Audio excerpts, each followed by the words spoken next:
दोस्तों, संगीत और कुदरत के बीच गहरे रिश्तों का एहसास हर कोई नहीं कर सकता। प्रकृति से बेपनाह प्यार करने वाले मेरे एक फ्रेंड हेवन एंड अर्थ का कहना है कि the earth has its music for those who will listen. और मैं इस बात से बिल्कुल ही सहमत हूँ कि पृथ्वी में एक संगीत है, पर सिर्फ उनके लिए जो इसे सुनना चाहते हैं। तो आइए पहले इस संगीत को सुने, फिर आगे बात होगी। साथ ही बताना चाहूँगा कि अगर आपने आज फूल वॉच किया तो निश्चित रूप से आप मेरे गार्डन की खूबसूरती का राज जान जाएंगे। साथ ही संगीत मेरी इतनी पसंदीदा क्यों है, इसकी भी जानकारी से रूबरू हो जाएंगे। तुम चैन हो, फरार हो, मेरा इश्क हो, मेरा प्यार हो, बरसों किया जिसका मैंने, तुम वही इंतजार हो। तुम चैन हो, करार हो, मेरा इश्क हो, मेरा प्यार हो।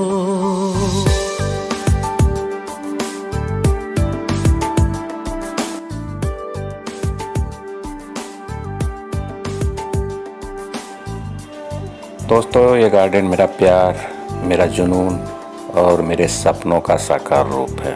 होश संभालते ही सबसे पहले हमने ज़िंदगी की अहमियत पर विचार किया और पाया कि ये ज़िंदगी इतनी बेशकीमती है कि पूरे संसार की धन संपत्ति भी इसके सामने कम है। लेकिन हम इंसान कभी इसकी अहमियत पर ध्यान नहीं देते, कभी विचार ही नहीं करते।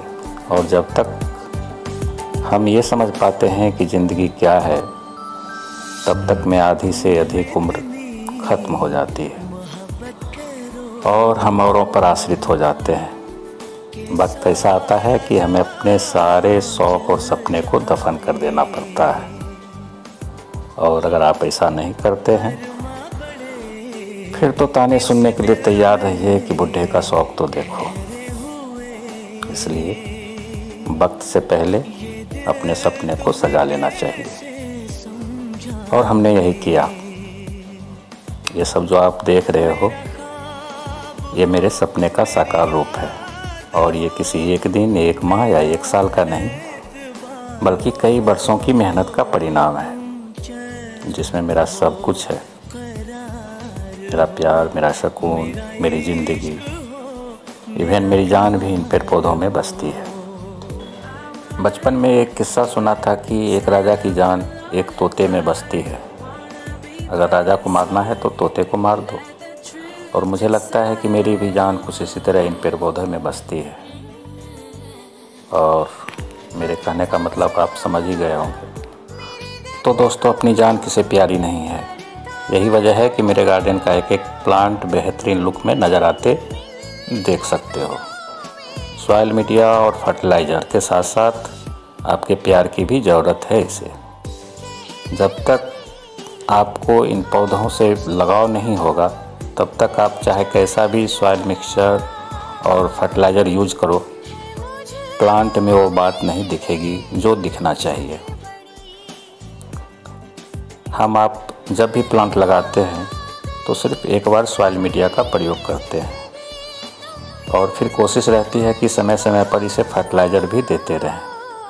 लेकिन दोस्तों, इतना काफ़ी नहीं है।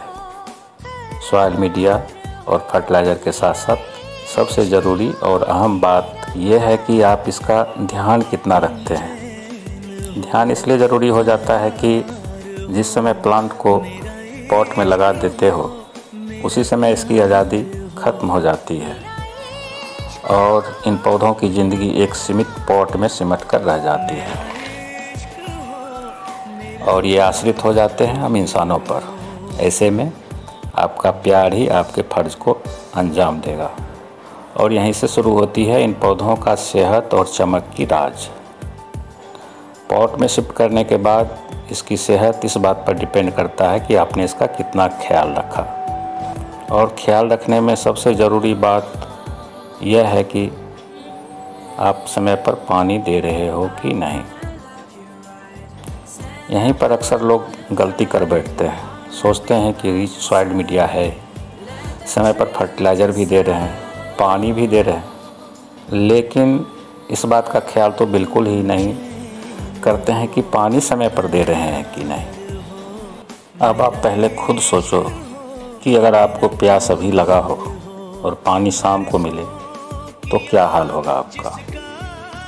आप तो चिल्ला चिल्ला कर पानी मांग लोगे, लेकिन इन बेजुबानों का क्या होगा, कभी सोचा है आपने? नहीं सोचते होंगे। और यही वजह है कि अक्सर लोगों का रोना होता है कि हमने तो सब कुछ दिया, फिर भी प्लांट अच्छे नहीं हैं, प्लांट की सेहत अच्छी नहीं है।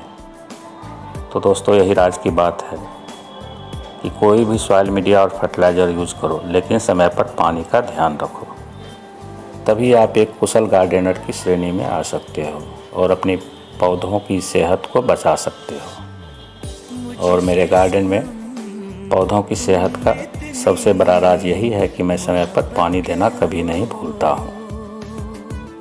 और अब रही सॉइल मीडिया की बात, तो कोई भी प्लांट हो, सॉइल मीडिया ऐसा बनाए कि पॉट में पानी का ठहराव बिल्कुल नहीं हो। अगर पॉट में पानी जमा रहता है तो समझ लो कि आपने सही सॉइल मिक्सर रेडी नहीं किया है।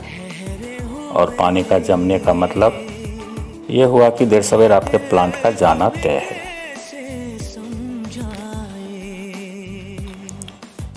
तो हमारा सॉइल मीडिया कैसा हो कि पानी का ठहराव बिल्कुल ही ना हो, तो इसके लिए मैं किस तरह का सॉइल मीडिया यूज करता हूँ, आज हम इस पे ही बात करेंगे। दोस्तों, मेरे गार्डन की सुंदरता का राज इंडोर प्लांट है, तो आज हम इंडोर प्लांट की ही बात करेंगे। जैसा कि आपने देखा होगा कि मेरे पास एग्लोनिमा और ड्रेसिना की ढेर सारी अलग अलग वैरायटी है। इसी तरह डेफेनबेचिया भी कई सारे हैं, और साथ में कैलेथिया, मेडन हेयर, फिलोडेंड्रन, ऑक्जालिस ट्रायंगुलारिस और भी बहुत सारे हैं। तो इस तरह के सभी पौधों के लिए मेरी एक जैसी सॉइल मीडिया होती है, जिसमें गार्डन सॉइल 15% और सफ़ेद बालू भी 15% होती है। शेष 70% में 40% धान की भूसी, 20% वर्मी कंपोस्ट, अगर लीफ कंपोस्ट मिल जाए तो 40% लीफ कंपोस्ट मिला दें, फिर तो किसी चीज़ की ज़रूरत ही नहीं पड़ती है। लीफ कंपोस्ट सबसे बेस्ट फर्टिलाइज़र होता है, लेकिन इसे बनाने के लिए जितनी धैर्य चाहिए वो हो पाना सबके बस की बात नहीं है। मेरे पास लीफ कंपोस्ट नहीं है, हालांकि बना रहा हूँ, साल भर लग जाएंगे इसे रेडी करने में। फ़िलहाल वर्मी कंपोस्ट ही यूज करता हूँ, और शेष 10% में कोकोपीट और पैरालाइट का मिश्रण होता है। नीम डस्ट, बोन मील एवं फंगीसाइड का क्या कहना, ये तो कंपलसरी है सभी तरह की सॉइल मीडिया में। तो इस तरह की सॉइल मिक्सर मैं तैयार करता हूँ, और उसके बाद जो सबसे ज़रूरी बात है वो है प्लांट के हिसाब से सॉइल मीडिया का पीएच लेवल बनाए रखना। अगर आपने पीएच लेवल का ख्याल नहीं रखा तो किसी भी तरह का सॉइल मीडिया व्यर्थ हो जाता है। कारण यह है कि पीएच लेवल बिगड़ते ही प्लांट सॉइल मीडिया से न्यूट्रिशन लेना बंद कर देता है। जानकारी के लिए बता दूं कि कोई भी प्लांट सॉइल मीडिया से न्यूट्रिशन तभी ग्रहण करता है जब पीएच लेवल उसके अनुकूल हो। सॉइल मीडिया में पीएच लेवल का बना रहना आपके वाटरिंग पर डिपेंड करता है। सॉइल मीडिया में एब्जॉर्ब वाटर की मात्रा से पीएच लेवल का बनना या बिगड़ना तय होता है, इसलिए इस बात का खास ख्याल रखें, तभी आपका प्लांट सर्वाइव करेगा और हरा भरा एवं स्वस्थ रहेगा। तो आज का गार्डन ज्ञान बस इतना ही। अब थोड़ा संगीत ज्ञान भी हो जाए, क्योंकि संगीत के बिना मैं अपने वीडियो को अधूरा सा फील करता हूँ। ये तो संगीत हमारे भीतर भी है और बाहर भी। हमारी रक्त कोशिकाएं, हमारे विचारों की लय, पलकों का उठना गिरना, इवन शरीर के सारे अवयव एक ताल छंद से बंधे हुए हैं। बाहर झांकें तो यह संगीत और भी गूंजता हुआ मालूम होगा, और यह गूंज जब हमारे मन प्राण को आंदोलित करती है तो बहुत देर तक उसकी अनुगूंज सुनाई देती है। और प्रकृति के इस खूबसूरत नज़ारों के बीच संगीत ना हो तो फिर इस नज़ारे का कोई मतलब ही नहीं रह जाता है। और यही वजह है कि जब भी मैं अपने गार्डन का वीडियो शूट करता हूँ और वॉच करता हूँ तो एक बहुत बड़ी कमी नज़र आती है, और वो कमी है संगीत, जिसे महसूस तो कर सकते हैं लेकिन कानों में स्वर की गूंज की कमी एक खूबसूरत एहसास नहीं दे पाती है, और हम एक खूबसूरत एहसास से महरूम हो जाते हैं। और यही वजह है कि फाइनली मैं अपने वीडियो में संगीत को ऐड कर देता हूँ। और ज़रूरी इसलिए भी समझता हूँ कि ये जो संगीत है ना, ये प्रकृति की आत्मा है। जैसे आत्मा के बिना शरीर की सुंदरता का कोई मोल नहीं, ठीक वैसे ही संगीत के बिना प्रकृति की इस सुंदरता का कोई मोल नहीं। यूँ तो संगीत प्रकृति के कण-कण में व्याप्त है। पशु पक्षी कीट पतंग की बोलियाँ, ये सब प्रकृति के संगीत हैं। भंवरों की गूंज, बुलबुल की चहक, कोयल की मधुर तान और तारों की झिलमिलाहट में दिव्य संगीत का अनुभव किया जा सकता है। और मेरा तो मानना है कि संगीत के बिना जीवन की कल्पना ही व्यर्थ है। खुदा का शुक्र है कि मुझे संगीत से बेहद लगाव है और संगीत सुनना मेरा बहुत बड़ा शौक़ है। ये मेरे लिए खुदा की इबादत है, साथ ही मेरे स्वस्थ और सुखी जीवन का रहस्य भी है, जिसे मैं अपने भले के लिए उपयोग करता हूँ और दूसरों को भी संगीत सुनकर उसके लाभ लेने की सलाह देता हूँ। सच पूछिए तो संगीत योग की तरह है।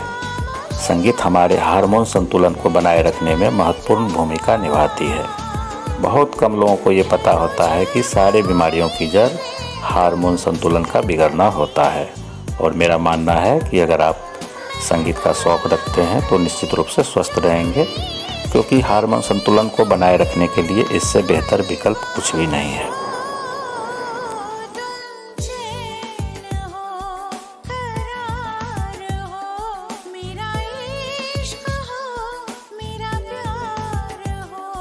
तुम चैन हो, करार हो, मेरा इश्क हो, मेरा प्यार हो, मेरा इश्क हो, मेरा प्यार हो, मेरा